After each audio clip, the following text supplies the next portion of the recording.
behind schedule, and we've been up here coming up with a strategy to recalibrate. And so I'm going to abbreviate my remarks today, but I am so thrilled to be with you. I got on the train from Washington, D.C., and want to congratulate you on your 12th annual convening. I'm president and executive director of the National Lawyers Committee for Civil Rights Under Law. This is one of our nation's historic civil rights organizations that was founded in 1963 at the behest of John F. Kennedy. John F. Kennedy put out a call to action in the 60s for lawyers around the country to mobilize to help the federal government in the enforcement of civil rights laws. There were 200 plus lawyers who heeded the call, and it was that call to action that gave birth to the Lawyers Committee. For the past 5+ decades, we have been on the front lines fighting for issues including criminal justice, voting rights, equal educational opportunity, fair housing, economic justice issues, and much more. So that's an overview of who I am, the organization that I represent.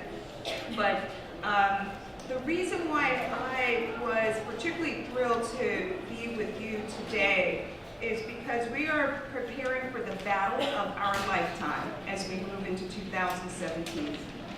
Everything that we have fought for when it comes to civil rights stands to be destroyed if we're not prepared to fight. We run the risk of slipping into the dark ages, reversing hard-fought gains in every area of civil rights, and slipping into an era reminiscent of Jim Crow if we do not fight back. The work of lawyers will be key. Now, activists play a role as well, and I'm really proud of those folks who are on the streets right now exercising proudly their First Amendment right to speak up about their feelings about what happened after the 2016 presidential election. We have a president who was elected without the popular vote and who doesn't represent the interest of the majority of American people. That said, the precedents that have been established over decades in our courts will be a critical tool to fighting back on a lot of what we see coming out of the federal government and our White House as we look forward into 2017. That's where you come in. I want to give you just a brief overview of my journey, and talk to you a little bit about my path to my current role, and then talk to you about where we go from here. I'm the daughter of West Indian immigrants who came here in search of greater educational opportunity. I grew up in Brooklyn in East New York. And I went to a boarding school. I went to a boarding school in Connecticut and got there through a program called Prep for Prep. Oh, excellent. When I was at boarding school, it was an amazing experience kind of seeing, all the opportunity that lies, the access to opportunity, and an extremely privileged setting, and the opportunities that lie in front of you when you're given access to tremendous opportunity. And it stood in stark contrast to my experience growing up in East New York. And that divide, that huge divide, has always been something I've been incredibly uncomfortable with. How do we bridge that divide, that gap between the haves and the have-nots? During my junior year in high school, I got the chance to go and watch a court case, a long-standing school desegregation case in Hartford, Connecticut, called Sheff versus O'Neill. This is a case that was all about achieving racially integrated public schools in Hartford, Connecticut, a battle that continues today, to this day. But that early experience gave me some insight into the power of lawyers.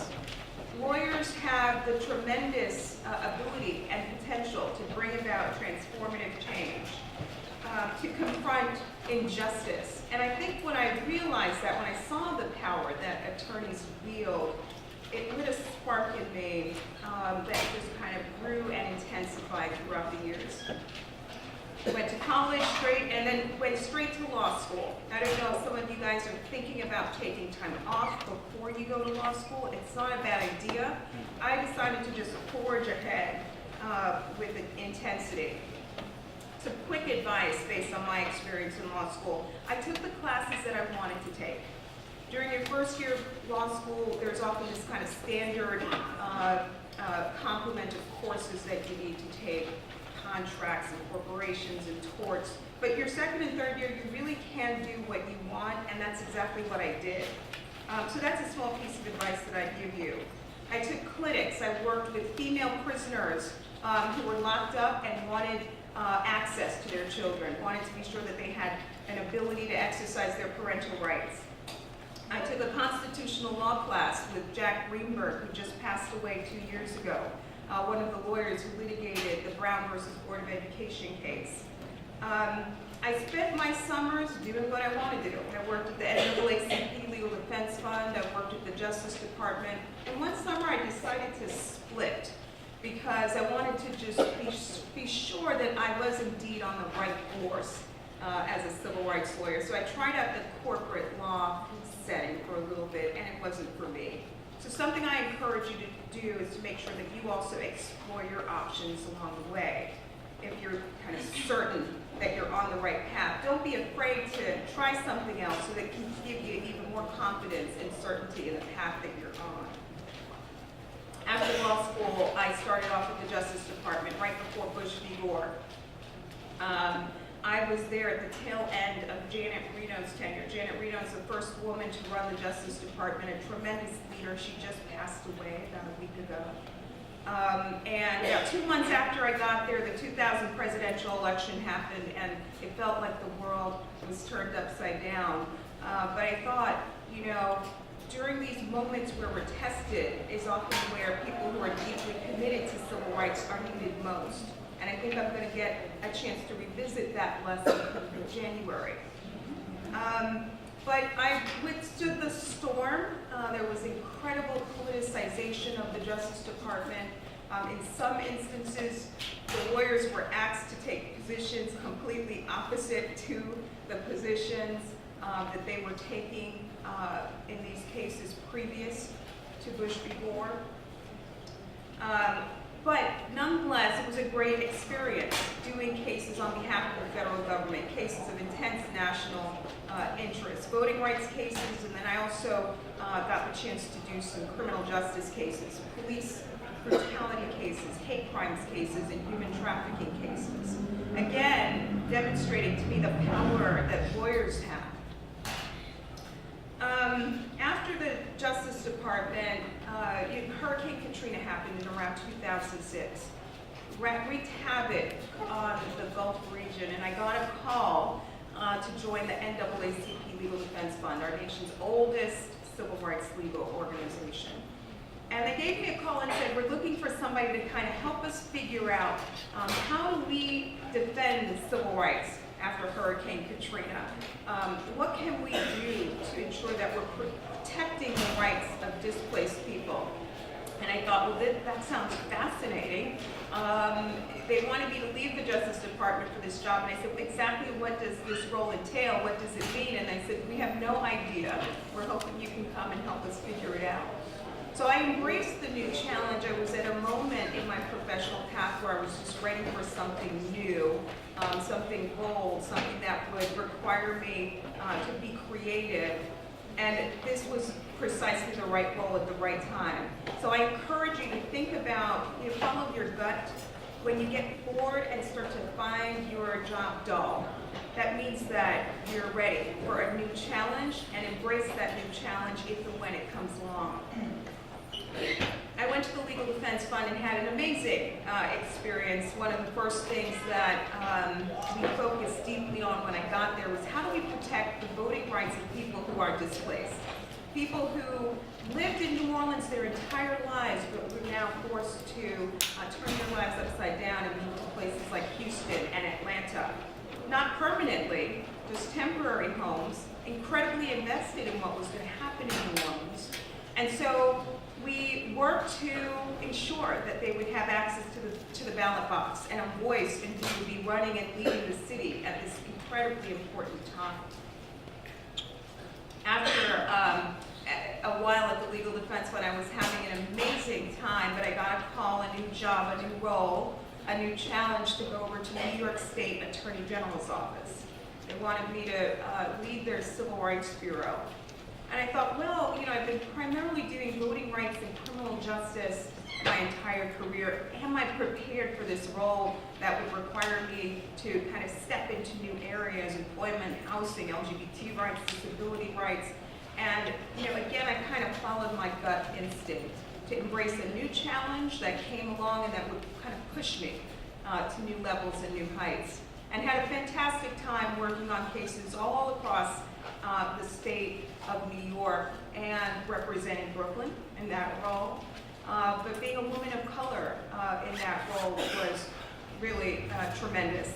Going upstate where it's not diverse and working on really crazy cases. I remember a case that I worked on involving Rome, New York. Anyone ever hear of Rome, New York? There was one case that really stood out. There was a nursing home, and an older white patient didn't want to be handled, touched, seen by any black staff at the nursing home. So they accommodated her wishes and put up signs saying no colored nurses allowed, and then reassigned all of the black staff at the nursing home to another floor. So, you know, New York was a fascinating place to do these cases. I think New York is often viewed as this progressive, you know, bastion of progressive energy, but you go upstate, and some parts of upstate remind you of the Deep South. So I had a great experience there, and then got the call to come to this role, leading one of our historic civil rights organizations. And it was kind of a dream job, a dream gig. I started in January, and what a moment to step into this role. One of the most important things that we do is work to safeguard access to the ballot box. And that work has kept us on our toes all year long. Throughout our country for the last 3 years, in particular, in 2013, the Supreme Court issued a ruling that gut a core provision of one of our nation's most important federal civil rights laws, the Voting Rights Act of 1965. So they issued this ruling that cut the heart out of the Voting Rights Act, and what happened is that the floodgates were thrown open. Since 2013, we've seen states race forward at lightning speed with efforts to make access to the ballot box more difficult. Some examples: Texas put in place a photo ID law that essentially disenfranchised when that law went into effect, and they adopted the law on the afternoon that the Supreme Court issued its ruling in this case. When that law went into effect, 600,000 people in the state of Texas lost the right to vote because you could only vote if you had a driver's license, a passport, it's a government-issued ID. A conceal and carry permit qualified under Texas's scheme. A student ID did not. We fought and fought. 3 years it took to tear this law down, and we got a ruling in August in the Fifth Circuit. It takes tremendous endurance to do this work. 3 years of hard-fought litigation. But what happened is the victory in some of these cases just came too close to the election. So on Tuesday, what we found is that there was tremendous confusion throughout the state. County poll workers exploited the moment. Some of them acted as if the law had remained unchanged and were asking people for government-issued ID. And then a lot of voters were just in a state of confusion. North Carolina, anyone here from North Carolina? North Carolina is the belly of the beast when it comes to voter suppression. This is a state that did everything in its power after the 2013 Supreme Court ruling to make voting more difficult. African Americans turned out in historic numbers during Obama's run for the White House. Historic numbers. They had souls to the polls, voting on Sunday, and so what did they do? State lawmakers saw that black folks were taking advantage of the chance to early vote, and so they slashed early voting hours. They slashed early voting locations, slashed early voting hours. They got rid of pre-registration for 16 and 17-year-olds. They got rid of same-day registration. They got rid of out-of-precinct voting, so if you showed up at the wrong precinct, but they had your ballot, they used to let you vote. They got rid of anything that you could do to make voting more difficult in North Carolina. They did. And years of hard-fought litigation there to tear down that law. And just a few weeks ago, the Fourth Circuit Court of Appeals issued a ruling finding that lawmakers acted with almost surgical precision in the way that they designed this law and overturned the law. But again, some of these victories just came so close to the November general election that we found that it created confusion. And in fact, it created a game of whack-a-mole, because what some counties did, this was a litigation challenging a state law, what the counties did is that they cut early voting hours. Early voting was restored, essentially, and so the county said, well, we're going to use our discretion and cut early voting hours. And so what we saw, long lines, people who used to early vote now were forced to wait till election day, and there was just chaos. Long lines in North Carolina, long lines in many places across the country. Wisconsin, when you look at the 2012 and 2016 general election numbers, 50,000 voters have disappeared. Turnout seems to have dropped. This Tuesday in Milwaukee, not the state, by 50,000. What's the difference between 2012 and 2016? They put in place a discriminatory, restrictive photo ID law. So as I think about the road ahead, I am concerned. This election was won. When we look back at the history books, voter suppression will factor significantly into the story surrounding the 2016 presidential election. There were efforts to suppress the rights of minority voters that bore fruit. We operate an election protection program at the Lawyers Committee, and then I'm going to wrap up, and offer an 866 Our Vote hotline to voters. We heard from more than 100,000 voters across the country, many of them African American and Latino, who all reported barriers to the ballot box. So it is frustrating as we move into the future to think about the people whose voices were excluded in this election and the people whose rights were restricted. As we move forward, we have the right to vote, the most sacred right in our democracy that we must continue to fight to protect. Criminal justice issues, mass incarceration, there's been bipartisan consensus generated around many criminal justice problems that beleaguer our nation. We need to not unravel that progress that's been made. Police shootings and the need for policing reform. We've heard talk about rolling out stop and frisk as a model for policing across our country. There is an uphill battle ahead for sure, but together, collectively, if we focus and with clarity, think about the work that we need to do to overcome a lot of what lies ahead, I'm confident that our nation will be a better place. But we can't sit on the sidelines and be spectators. We need all hands involved in this movement, and we need lawyers. And we need lawyers of color. We need more African American lawyers involved in this work. I'm heartened to see this panel of exceptional African American women. It is a rarity. And often when I do these things, I am the lone person of color or the lone woman.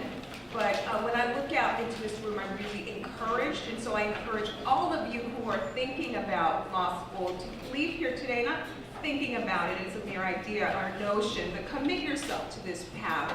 There's important work that lies ahead. The most important challenge of our lifetime starts January 17, 2017, and we need all hands on deck. Thank you for having me today.